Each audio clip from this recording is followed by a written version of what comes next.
ఈ పత్రికా సమావేశం పెడుతుంటే చాలా ఆనందంగా ఉంది. ఎందుకంటే నిన్న మొన్నటి వరకు జరిగిన మున్సిపల్ బూతుల వర్షం ముగిసి చెవులకు హాయిగా ప్రశాంతంగా ఉన్నది. వడగండ్ల వాన పడిపోతే ఎంత ప్రశాంతంగా ఉంటుందో ఈ బూతుల వాన ఆగిపోవడం అంత సంతోషంగా ఉంది.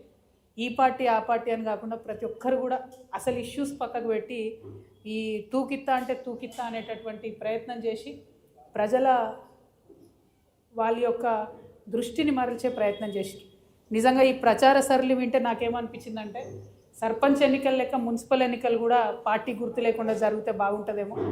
ఎందుకంటే బీజేపీ జాతీయ అధ్యక్షుడు వచ్చిండు మహబూబ్నగర్కి ప్రచారానికి, కానీ ఇప్పటికి కూడా మహబూబ్ నగర్లో 2 నుంచి 3 రోజులకు ఒకసారి కూడా మంచినీళ్ళు రానటువంటి పరిస్థితి ఉన్నది. కానీ ముఖ్యమంత్రి గారు ఆ విషయం మాట్లాడలేదు, బీజేపీ జాతీయ అధ్యక్షుడు గారు ఆ విషయం మాట్లాడలేదు. మహబూబ్ నగర్లో ఒక 30 ఏళ్ళ కిందనే 3 సిటీ బస్సులు తిరిగేటి, ఊరంతా తిరిగేది, పొద్దంతా తిరిగేది, ఆటోలకు ఇబ్బంది లేకుండా మంచిగా ప్రజలు బస్సు ఎక్కి పబ్లిక్ ట్రాన్స్పోర్ట్ వాడుకునే పరిస్థితి ఉండే. ముఖ్యమంత్రి గారు ఆ విషయం ఎప్పుడు మాట్లాడారు. అట్లనే మహబూబ్నగర్లో ఉండే బస్ స్టాండ్ ఉంటుంది, అది మహబూబ్నగర్ అని కాదు నేను అనేది, ప్రతి మున్సిపాలిటీలో ప్రతి మున్సిపల్ కార్పొరేషన్లో కూడా బస్ స్టాండ్లు కూడా బాగలేవు. ఇక గవర్నమెంట్ స్కూళ్ళు మున్సిపాలిటీలలో ఉన్నాయైతే కేవలం ప్రైవేట్ స్కూళ్ళకు విద్యార్థులను పంపించడానికి ఉన్నట్టుగా ఉంటాయి తప్పితే ఎందుకు కూడా అవి పనికిరావు. పిల్లలు తక్కువ, పంతులు ఎక్కువ ఉంటారు. చాలా విచిత్రమైన పరిస్థితి ఉంటుంది పట్టణాలలో ఉన్న గవర్నమెంట్ స్కూల్స్.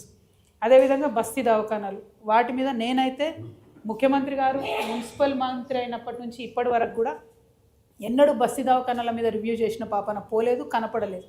దారుణంగా ఉన్నాయి బస్తీ దవాఖానాలు. కనీసం ఒక గోళీ కూడా లేనటువంటి పరిస్థితి, డాక్టర్లు లేనటువంటి పరిస్థితి.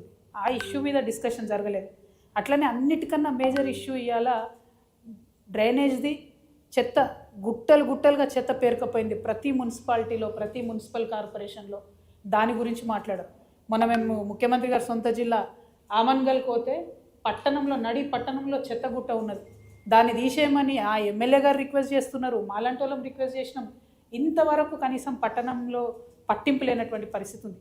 అంటే అసలు అంశాలన్నీ పక్కకు పెట్టి మరి కేవలం ఎన్నికల్లో పార్టీలను తిట్టుకోవడం, వ్యక్తులను తిట్టుకోవడం ప్రచారాలు జరిగినాయి. ఇంకా అన్నిటికన్నా ఎక్కువ మున్సిపాలిటీలలో రిటైర్డ్ ఎంప్లాయీస్ చాలామంది ఉంటారు. మనం కరీంనగర్లో మొన్న చూసినాం, రిటైర్డ్ ఎంప్లాయీ ఒకరు బోర్డు పెట్టారు, మమ్మల్ని నాయకులు ఓట్లు అడగకండి, మాకు ఇంతవరకు రిటైర్మెంట్ బెనిఫిట్లు రాలేదు అని. నిజంగా పట్టణాలలో ఉండే బుద్ధిజీవులను నేను అప్పీల్ చేస్తూ ఉన్నాను, దయచేసి మంచి వాళ్ళని ఎన్నుకోండి. ఈ పార్టీ ఆ పార్టీ అని కాదు, వస్తే హంగ్ వస్తుంది మున్సిపాలిటీ, ఇబ్బంది ఏం లేదు. ఎందుకంటే మున్సిపాలిటీలో ఒక దగ్గర బీజేపీ బీఆర్ఎస్ దోతి చేస్తున్నారు, ఒక దగ్గర బీజేపీ కాంగ్రెస్ కలిసి ప్యానెల్ చేస్తున్నారు, రకరకాల అరేంజ్మెంట్స్లో ప్యానెల్స్ అవుతున్నాయి, నష్టమేం లేదు. మంచి వాళ్ళని ఎన్నుకోండి దయచేసి. అవకాశం ఉన్న కాడ మా సింహం గుర్తు మీద నిలబడ్డోళ్ళకు అక్కడ కూడా ఓట్లేయండి. ఎందుకంటే మున్సిపల్ ఎన్నికలు అంటే లోకల్ ఇష్యూస్ మీద డిస్కషన్ జరగాలి, లోకల్ పని చేసే వాళ్ళు కావాలి. కాబట్టి నేను మిమ్మల్ని అపీల్ చేస్తూ ఉన్నాను. ఇక విచిత్రమైన విషయం ఏంటంటే కాంగ్రెస్ ప్రభుత్వం వచ్చినప్పటి నుంచి ఇప్పటి వరకు ఇన్ని మున్సిపాలిటీలు ఉంటే, ఇప్పుడు ఎన్నికలకు పోతున్నాయి 116 మున్సిపాలిటీలు, 7 కార్పొరేషన్లు ఉంటే కేవలం ఒకే ఒక్క మున్సిపాలిటీకి అండర్ గ్రౌండ్ నిధులు మంజూరైనాయి.